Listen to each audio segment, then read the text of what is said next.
So the college football playoff race is something we'll keep a pulse on throughout the entirety of this week, moving forward here with the rankings tonight. But with the way the playoff is structured right now, you win your conference, any of these Power 4 teams, more than likely, you are in the dance. I say more than likely. There's a world now where you get a couple of G5 teams winning their conference and some chaos breaks out across the Power 4, but assuming that doesn't happen, let's check in on some of these conference title races with the SEC, the Big 10, the Big 12, and the ACC. I'm not doing that by myself, though. No. I'm doing that with a very special individual who produces this show, two-time All-Sun Belt safety, man, the myth, the legend, Kaiden Smith. You know him as Kato. Kato, some of these feel cut and dry. The ACC we're saving for the last part of this segment because it's the most anarchy. But it's starting to get to that time, and you can look at these conference title races, and you don't have to squint to see some of the matchups we are likely getting across the board here, man. It's going to be a lot of fun. Yeah, man, I'm excited. It's very surprising which teams still control their own destiny, who's still in the mix, who's kind of ran away with it. It's November, man. It's conference title race season. It gets weird in November. They remember November, as we like to say on this show.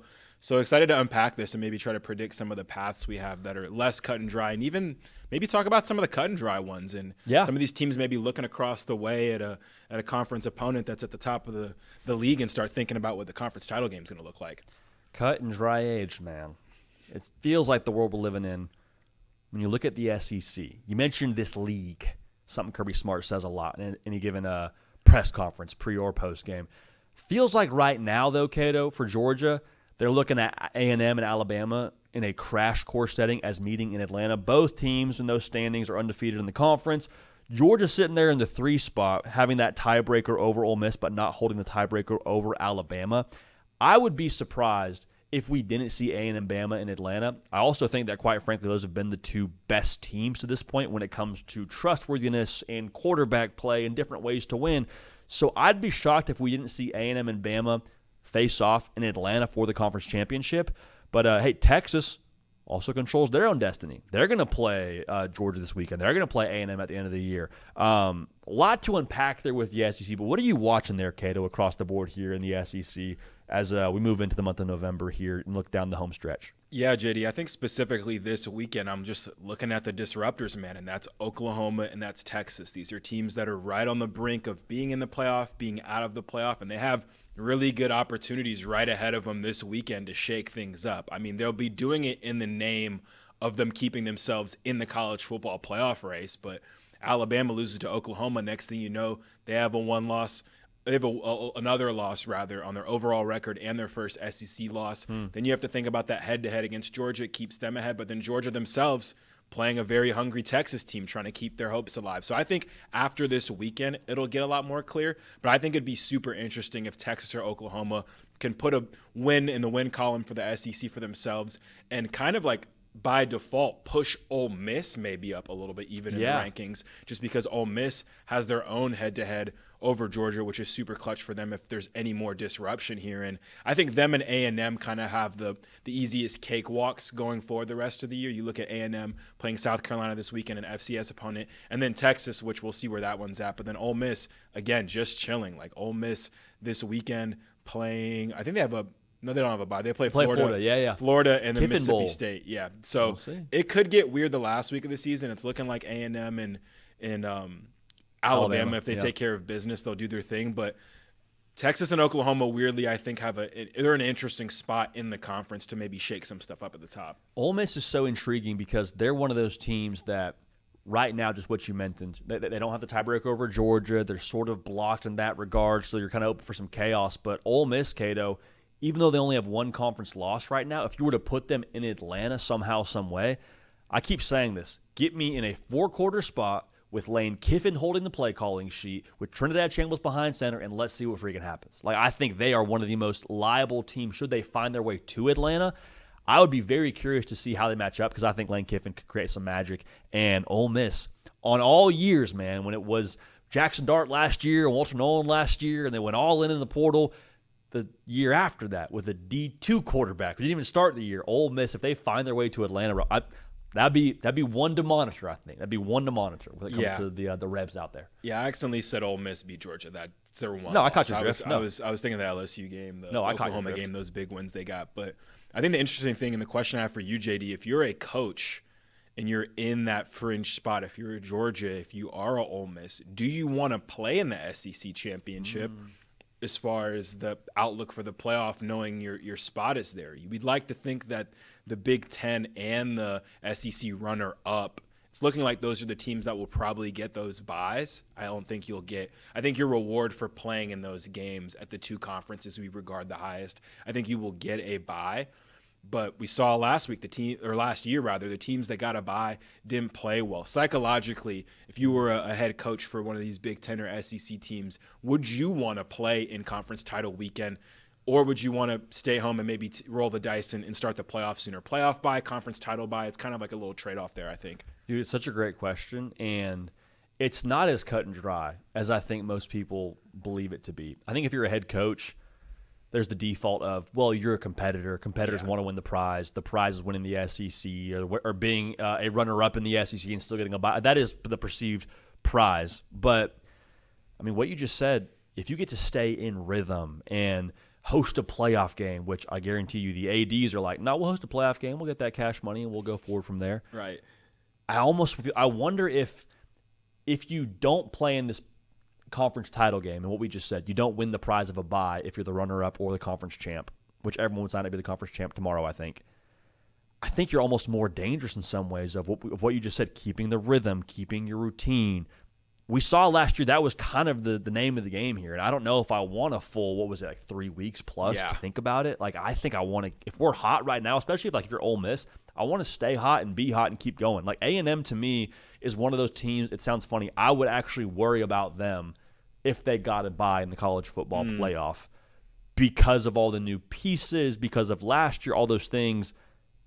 I don't know, Kato. It's an interesting spot. Yeah, I think it's definitely different team to team, and these coaches obviously know their teams best, but not to look too hard into it, but A&M postseason last year, just folded against USC in that bowl game, and they had to sit around for a while before playing in that game.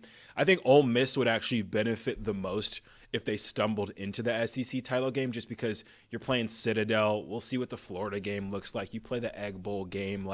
It might help them to get one more rep under the heavy bar before going into the postseason versus a team like Alabama, who since the Florida State game just has jumped off the porch, and they're in win mode, and they know that their season's kind of been on the line since that first week, and we saw it bring the best out of them after that Florida State game. So definitely team to team, but always going to be an interesting narrative to follow, just given how last year went with the first round bye team. So love to see it. I have a friend who joked as soon as they expanded the playoff, he's like, oh, Saban's going to be resting guys in the SEC championship. So I don't know if we'll ever get that far, but just interesting to watch as far as who's in, who's out of the conference title weekend, and then how they play in the playoff. Not to rabbit hole this thing, but I think when we go to 16, conference title weekend becomes play-in weekend. You got multiple teams trying to find a way to play into the conference or to the college football playoff. Rather, the conference title will have been decided during the regular season.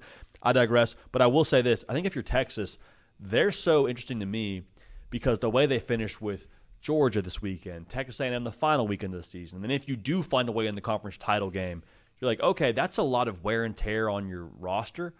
But I'm also there's a lot of youth on that roster. There's a lot of new pieces. Let's stay in rhythm here in some respects. It's this interesting dichotomy of I want to keep this team running hot if we find a way to win the SEC, but at the same time, to play that level of competition that many weeks in a row, you'd almost think you would need a rest. Like Georgia needed a rest at the end of the regular season. And after they won the conference title last year, Kirby's like, no, we needed a rest, man. We needed to get our guys back healthy. So I don't know. It's curious. Yeah, definitely different when you lose your starting quarterback, too. You're trying to get another guy in there like he was last year with Gunnar Stockton. I think Texas wouldn't mind getting Arch as many reps as possible if they're going into the postseason the way he's kind of turned things around the last 2 games he's played. So, yeah, we'll see how it plays out. We'll see who benefits from the rest, who maybe gets a little rusty. Rest over rust, man. It's going to be a debate as old as time, I think, in this playoff era. But what conference do you want to jump to next year? Well, I wanted to get your thoughts here before we moved on. I still think it's A&M Bama. Yeah, Atlanta. me too. You think so?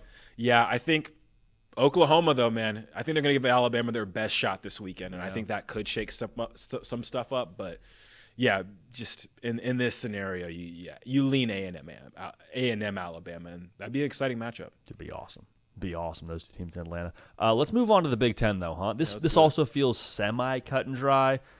feels like Indiana, Ohio State on the crash course. Also, though, I would have said a week ago, it feels like Indiana's about to cover against Penn State. That did not happen. However, you're looking down the barrel of the Michigan game if you're Ohio State. That's really your last test. I don't think there's anything for Indiana that makes you feel all that unsure about your chances to be in Indy. But there's a couple of interesting teams here with USC, only one conference loss. Oregon, one conference loss. Michigan, one conference loss. And Michigan, if they beat Ohio State, would then have the tiebreaker over Ohio State to be in the Big Ten title game. However, they wouldn't have the tiebreaker over USC, so that whole thing would have to play itself out with those two teams.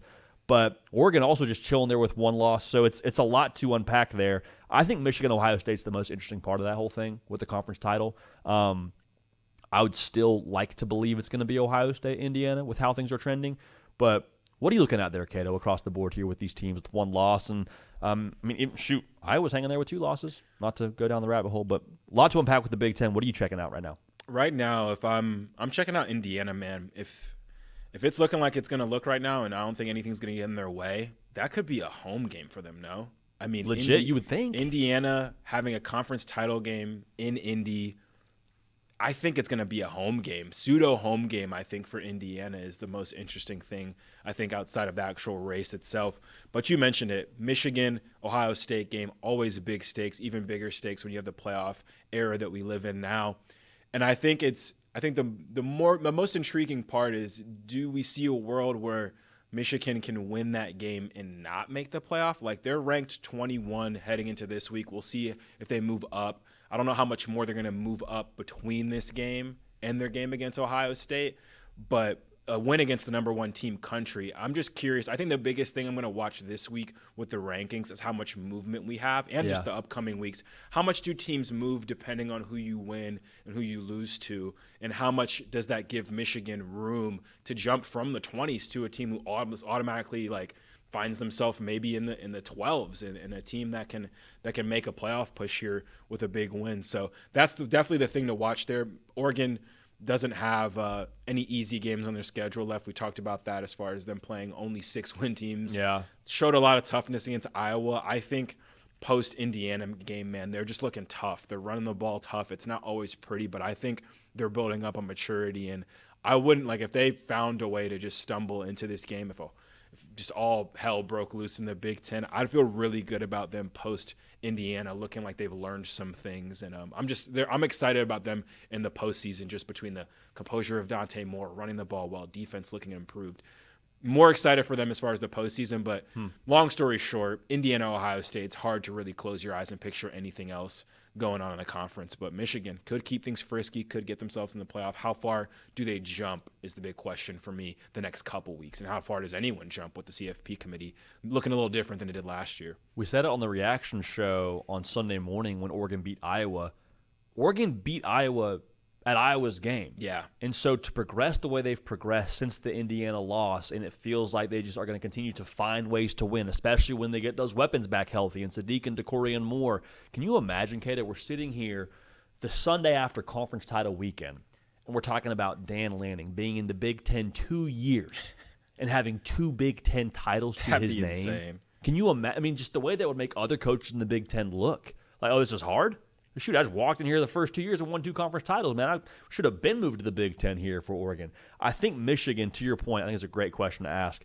Ohio State, Michigan, last week of the regular season, if Michigan wins that game, I cannot imagine a world where the committee says, 10-2, Michigan, sorry. Now you gotta wait on the outside looking in here, folks. You can't. Even if they don't win the Big Ten championship, if they end up fighting their way in and the USC tiebreaker breaks their way, I still think Michigan at 10-2 gets in, man. I think that win over that team, just the committee that seems to value the eye test, I don't know how that game would look, but I have to imagine it would look pretty good for the folks in maize and blue. Michigan, to me, is the one that is at the front of the 10-2 line outside of Notre Dame, should they finish 10-2 in that respect. Yeah, I can already see, depending on how the rest of the season plays out, the 10-2 debate is going to just be nuts, because then it's like, all right, there's a scenario where we have 10-2 Notre Dame, 10-2 Texas, 10-2 Oklahoma, 10-2 Michigan, Vanderbilt still frisky. There is just so much. I can already see the 10-2 wars are going to be starting in our comment section and beyond for these last couple playoff spots, and we'll see how it goes. But just last thing on Oregon, post-Indiana game, I feel like they've really made a point to run the ball. 3 games post-Indiana, they rushed for 415 yards, 203 yards, and 261 yards against Iowa last week. This is a team that is just seamlessly transitioning into the Big Ten. They're running the ball better than Indiana now, average yards per game on the ground. Like, if we're talking about last year, things turned around for Ohio State post-Michigan game. Oregon may have already had their Michigan game. We won't see it till the postseason if it really kicks in and they have their postseason demons to fight from last year sitting at home and then going out there embarrassing themselves against Ohio State. So we'll see, man. I think there's something to this adversity heading into the postseason, and Ohio State's going to get their fair share at the game fighting those allegations after losing that game so many times in a row. But Indiana, Ohio State, man, it doesn't get much better. That's probably what it'll be. And would curious to see what the Hoosier faithful looks like in a One Lucas Oil Stadium for that one. I have one of my best friends in the world went to Indiana. I was talking to him on the phone a week or two ago, and he's like, dude, I already bought tickets. You have to. He's like, dude, if we make the Big Ten title game and it's in Indianapolis, you're there. Those things are going to skyrocket, 1, and 2, I want to be there. Like, I'm going if I'm a Hoosier fan. So I'm with you. Pseudo home game. Last thing on Oregon, I feel like they kind of got hazed a little bit in the Big Ten world. Like, you kind of got initiated. Hey, now you played a game where it's 2-0 in a torrential downpour against Iowa. Now you're a Big Ten team. I know you won the conference last year, but now you win a game scoring less than 20 against Iowa. You're a Big Ten team. Baptized but I'm with you. In the trenches, man. In the trenches, It's the only way to do it in the Big Ten. Has to be, man. I'm with you, though. I think Ohio State, Indiana is likely the matchup we see there in Big Ten country. The Big 12, not as wild as last year, Cato. 3 teams I'm tracking most closely. Texas Tech, BYU, Cincinnati. BYU still plays TCU at Cincy and UCF. That game against Cincinnati could be for a Big 12 title spot. Oh, yeah. No? I mean, that's one that I think Texas Tech, with what they showed against BYU, should feel pretty good about their aspirations to be in that conference title game. But BYU at Cincy, that might be the one that decides who ends up playing Texas Tech. Yeah, it's looking like it for sure. I think that's going to be an awesome game, kind of the next man up in the conference behind Texas Tech. But it is the Big 12. Last year, it wasn't this cut and dry, obviously, and there was a bunch of chaos. So it's just going to be about, can these teams stay clean, stay focused, and take care of their business? I think West Virginia's just an interesting team in here that could mix some stuff up with them playing Texas Tech at the end of the year. I've heard some people already say they kind of like the way West Virginia matches up against a Texas Tech compared to some other teams. So it'd be interesting to see if they can keep it interesting. But yeah, this one's all about Cincinnati and BYU kind of looking across at each other and both trying to get a shot to play Texas Tech again in that conference title game. Would be curious what the rankings do with this BYU loss, because this is, I mean, yeah, it's weird at the top. Hard to picture 2 Big 12 teams at the top of this thing still after this weekend. But curious if they could maybe sneak one in with them having some strong finishes to the season, that being a Cincinnati and a BYU. Cato, not to put you on the spot, where does it say that Texas Tech West Virginia game is at? Is it in Morgantown or is it in Lubbock? Do you have that pulled up or know what? It's in Morgantown, man. In Morgan, okay. Last game of the season, shenanigans. See, okay. Could get weird. We'll see. The Big 12, I'm telling you, the argument and just the conversation all year has kind of been, is Texas Tech better than the Big 12 is weird. The Big 12, we loved it preseason, talking about it, trying to figure out who was going to be good. Any given week, you just never know what's going to happen in this league, especially at the end of the season when teams are trying to make it to the conference title game.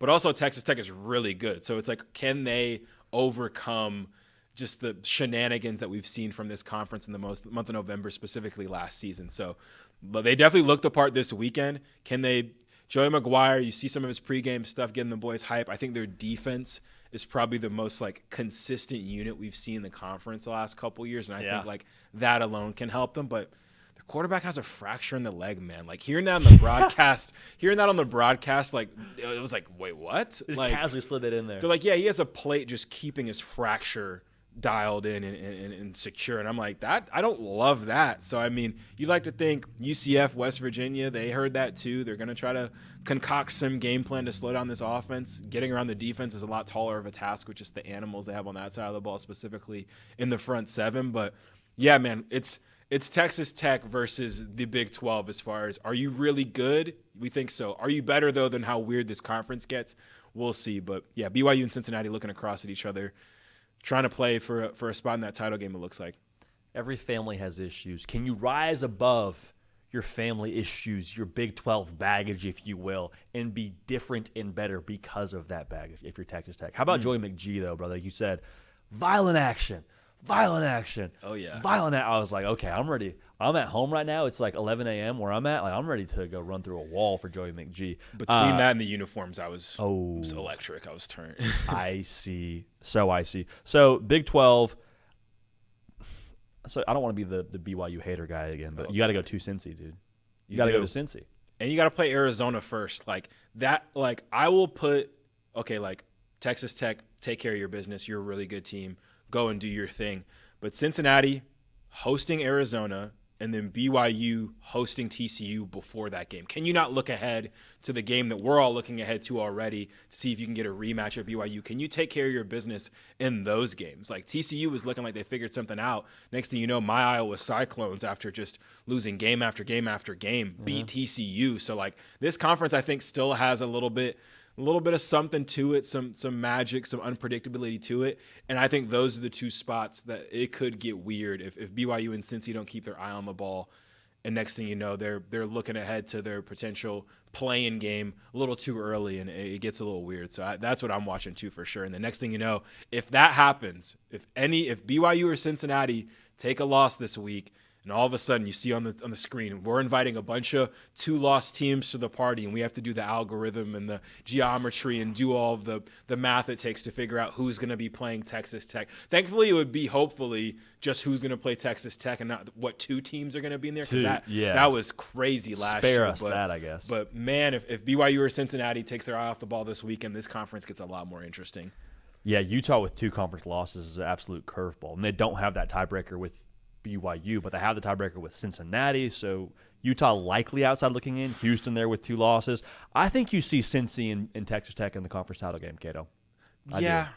You'd like to think, man. I don't know. I think Bear Bachmeier in that matchup this weekend, he looked like a freshman. Like there's nothing to it. You've been waiting for it kind of all year, and that's a Texas Tech defense that would make some seniors look like freshmen. You know what I mean? Yeah. So that's concerning. Curious, and Cincinnati can take some stuff out of that playbook and make it work, because you'd like to think they would do that.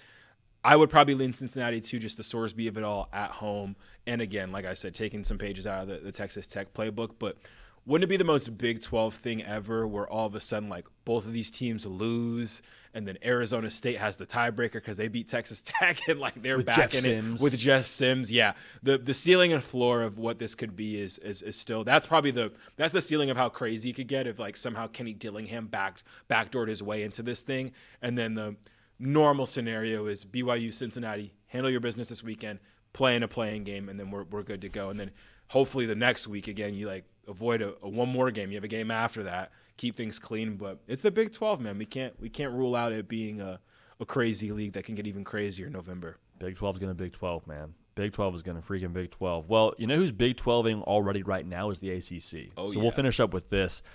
Keto, on my notes, I just have ACC - I don't know. Yeah. I don't know. So Georgia Tech and Pitt both control their own destiny. They're going to play each other.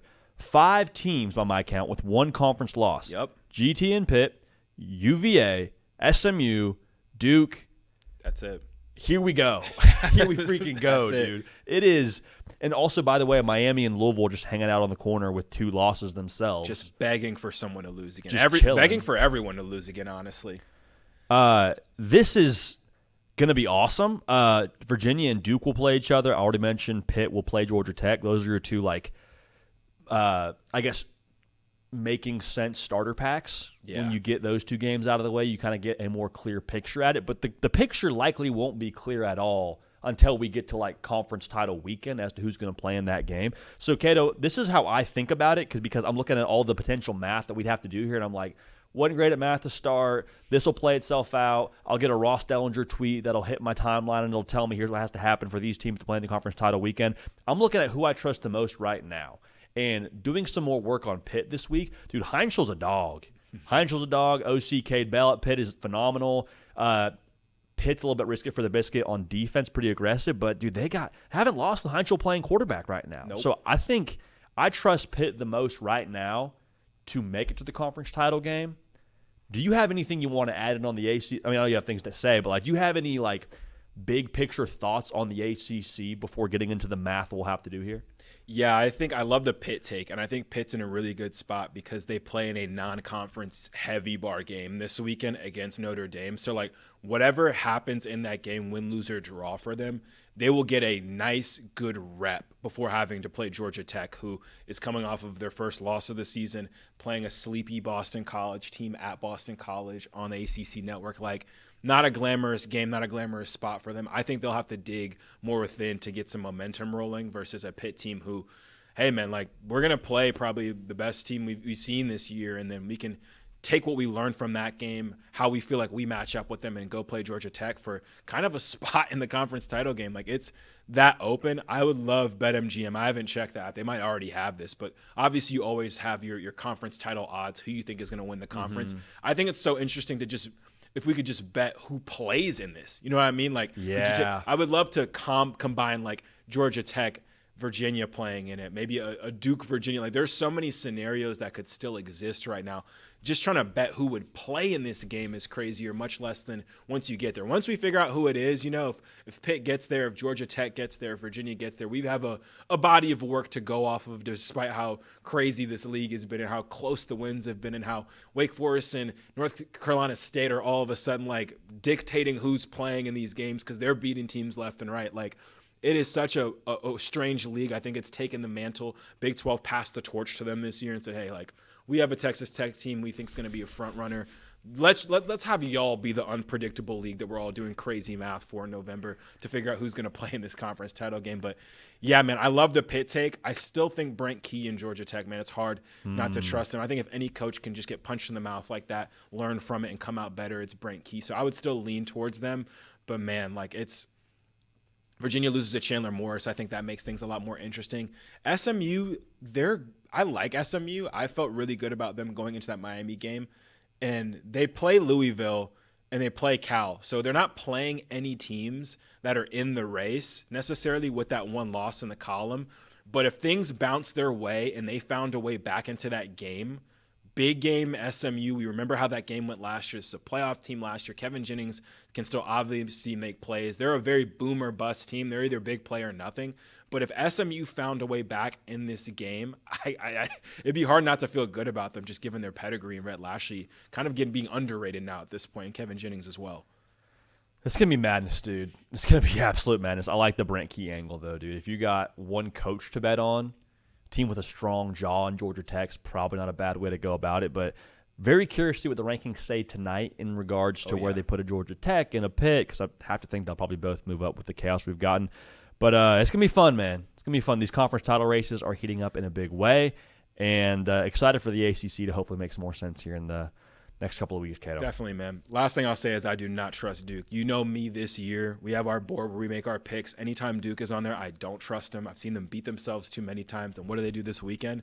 They lose to UConn, and they're still in this hunt. Like, they still play Virginia coming up. They're still in the hunt, but that's the only team I don't trust. And this is truly the Big 12 of this season. If next thing you know, we see Duke end up like in the conference title game in Charlotte. It's not ruling out any madness, but I'm ruling out Duke just because I've seen themselves beat themselves too many times this year. You know what that reminded me of? You know whose fault this whole thing is?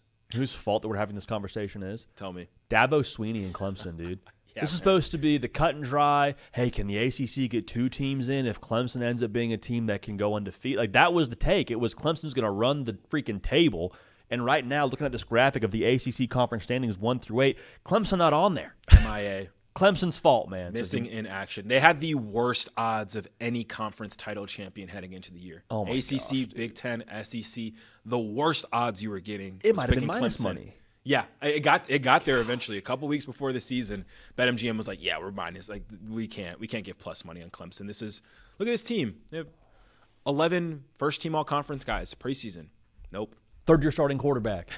A coach with not one but two national titles. Unbelievable. But so if you want to blame someone, blame Clemson. Blame Clemson, man. It was fun, though. I'm glad we got to look through these conference title races. Yeah, Cato, great stuff as always, man. Breaking it down, making sense of all this